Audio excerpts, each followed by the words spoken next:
to get you to motivate why you returned back to SWAPO Party? Yeah, no, thank you very much for the platform. And I should say that this platform actually is a true definition of unity in diversity. And that's why we're finding ourselves today sitting here and having this conversation. So just to give background and then historical facts. I've been a card-carrying member of the SWAPO Youth League since 2001 when I was still in school. Fast forward then, as what has unfolded back in 2014, there was then this wave of activism that then came out to play. Through that wave of activism, definitely, as you're fully aware, we were still SWAPO members. Who then started the affirmative repositioning movement or joined the three that started the affirmative repositioning movement. So through that, I've been involved in activism, different programs that were definitely initiated as such. And fast forward then to 2019, I then jumped on the wave of the independent candidates, which we all knew were SWAPO Party members who then saw the loophole or exploited the loophole in terms of running as independent candidates. What then has happened after that, I became the regional councillor in January 2020, but then September 2020, extraordinary Congress was called, which definitely closed that loophole. So in terms of that, I only know one political home in terms of membership or holding a membership card thereof. There was then a time due to the independent candidacy wave where many people actually had that misconception when IPC was started in August 2020, that I have joined them, which never happened initially. And that's how I ended up actually losing the seat as a regional councillor. So meaning that the only political home I know is SWAPO. But then what has happened, the sin I committed was actually running against the SWAPO Party in the elections itself. So by default, when making this decision, I had to then be conscious over the fact that I ran against the party. And it won't make any sense to say I'm going to reactivate the membership which I held since 2001. So that consciousness then drove me to say I'm taking up then the membership of the SWAPO Party, and I then restarted my membership. And that was actually driven then by the party manifesto as well as the leadership vision of Comrade Netumbo. Brilliant. Now, you had the honor of serving the people of Walvis Bay. During that time, how far apart was your activities, or how closely was it related to those of the SWAPO Party activities? Yeah, the most interesting part, if you go look at the motions I've presented, about 85% of my motions which I brought to the regional council were actually passed unopposed. And this was mainly because it was driven either by the NDP 5, it was driven by the Vision 2030, as well as related frameworks that exist within the party itself.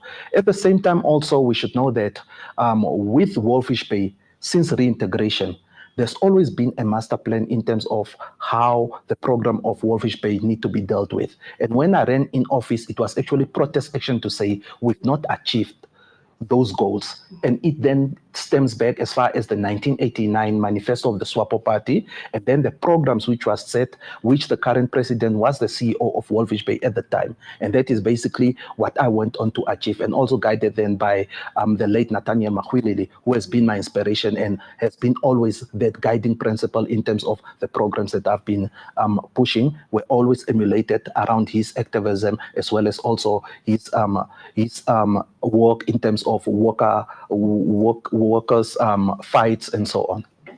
Okay, fair and well. Indeed, our vice president, who equally is also our presidential candidate, always says to those that have been waved off with the wind that they should always return home, and that SWAPO Party is home. What does the return of comrades to the SWAPO Party signify for the revolution, and how can this unity drive us forward in the fight for lasting freedom and development? Well, thank you. Let me greet our viewers and continue reminding them that indeed SWAPO is the people, and the people are SWAPO. And yes, indeed, we must go out in big numbers in the next 5 days to go and vote for SWAPO Party. And indeed, our presidential candidate, Dr. Netumbo Nandi-Ndaitwah, for us as SWAPO Party, and yes, as Namibians, to continue developing our country. Now, coming back to your questions, it's very simple. As I said, SWAPO is the people and the people are SWAPO. All the people here, they are SWAPO. All the people, even those that are running now with the TOLA, all those that are running with the PDF, they are SWAPO members. The only difference is just that, yes, sometime in life, we feel that maybe we're not doing it better. I can do it better on the other side. But you, at one point, you go back there and you realize, the only party that can able to do that, and the only platform I can able to use is just that SWAPO party. So definitely, for me, I just say it's just maybe a switch, not really that the colleagues were on the other side. It's just a matter of coming back and say, look, I think the only thing we can do is to better ourselves now based on our experience, even what we have done there, to come back and say, look, let's champion that development, the development that we want for our country. The only platform we have is SWAPO. And when you return back, it doesn't mean that now we must go and sit back and say, well, how could I then contribute to that development? It means that now, as a party, we must activate our platform, our sections, our branch, for us to aggressively go back and say, when we are campaigning, we were saying we are going to talk about unity. Are we achieving that? When we were talking about, when we are running around now campaigning for Dr. Netumbo, Netumbo is telling us unity in diversity. So all of us must unite ourselves. And she continues saying, look, I do not want to lead a disunited nation. So we must all of us unite, because it's only through unity that we can able to do that, to achieve the development. That even whatever Itula is singing about can only be achieved through SWAPO. The best thing is that even those that are with Itula now, just realize that, man, I'm following a wrong man. Let me go back and vote for SWAPO, because I think if we all of us unite and vote for Dr. Netumbo and vote for SWAPO party, we can achieve a lot. So therefore, the coming back of our brother is indeed a testimony to all other Namibians and say, hello, I think we are following a wrong man. A man who just popped up from nowhere and started running, and we started following. A man who have not been in Namibia, who does not even know ourselves. Yes, we might have differences, we might have problems and challenges in the party.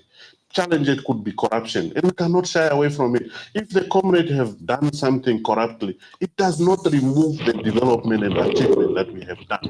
But just to be misled by somebody and said, I must go and do this, and then at the end of the day, what are we going? Look at what we have done. Come to window, what are we achieving? Zero. So do we want to continue going back, or do we want to go back? So therefore, the community have just sowed the seed to say, hello, Namibian people, the only party we have is SWAPO, and now we have even the first women president, the mother, for that mother, a person who have known how to carry a person in his womb, a person who know how to, breastfeed, a person who know how to feed the people.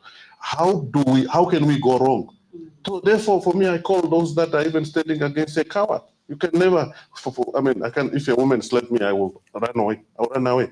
Now look at how many men uniting apparently to defeat a woman. So Namibian, let's reject them and vote for Netumbo. It's period. So therefore, our brothers are welcome, and everybody must be welcome, so that we can come and champion the development that we want to see. And the activism, yes, activism is there, but you must remember, it's only some few things that we need to do right. Corruption, let's fight corruption. If we fight corruption and create employment, what else will the men on the street run around and talk about? If it's the issue of the fishermen, we will confront ourselves during our platform and say, minister responsible for whatever. What happened is uncalled for. Let's improve the life of the fishermen, period. What else will the men talk about? If we talk about poverty, it's already what we are dealing with. If we create employment, we deal with poverty. Transform agriculture. And it's all what the manifesto is saying. So therefore, everybody can see that, hey, it's only SWAPO that have a tangible manifesto that can talk about development of Namibia. Therefore, welcome back our brothers and others that are also joining as we speak, so that tomorrow we can able to champion development of our country. Indeed, thank you very much, Comrade Secretary, for that robust input. There's a saying that says, if you educate a woman, you educate the nation. And all of us are warmly, keenly gearing up to vote for our first female president who would carry us, who would nurture us, who would take care of us. And I mean, if anyone is standing aside that, then how don't you want to be part of history in the making? Over to you, Comrade Henny.